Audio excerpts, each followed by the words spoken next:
Son Juan Manuel Rey, alcalde de Caldas de Reis e candidato á reelección polo Partido Socialista.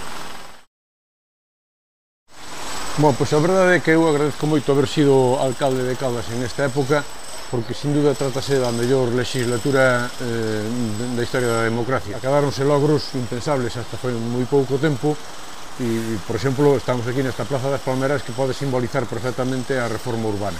Unha reforma urbana que abarcou prácticamente todos os ámbitos do pobo, con aperturas de calles, de plazas, con unha inversión fortísima a través do programa de 1% cultural que nos levou a mellorar ostensiblemente a Carballeira, o xardín e, sobre todo, aquí as miñas espaldas diante do asilo, unha reforma urbana da que estamos moi orgullosos.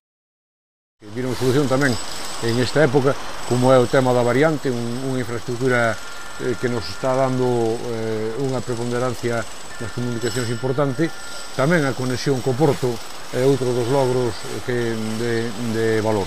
En estradas avanzamos como non tiñamos pensado, pódese decir que os de Caldas é un pobo con unha accesibilidade integral, non?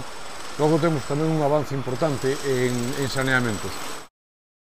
Vimos de rematar todos os centros sociais das parroquias.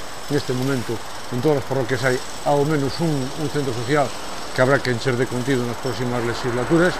Tamén se viron mellorados todos os centros educativos, todas as escolas que en este momento temos en funcionamento, viron melloradas as súas infraestructuras e dotadas con máis e mellores medios. Por outra parte, en servicios sociales estivemos á altura das circunstancias.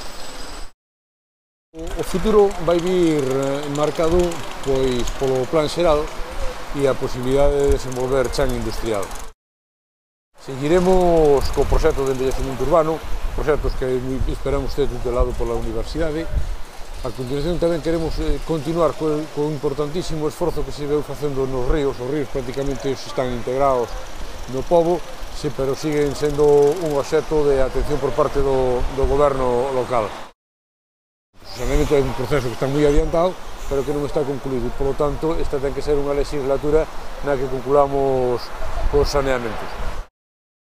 Están xa en marcha a carretera Caldas-Moraña e Caldas-San Clemente e estaríamos especialmente interesados en a autovía Lugo tomase parte tamén en esta infraestructura. Estaremos vixiantes tamén co desenvolvemento das novas variantes.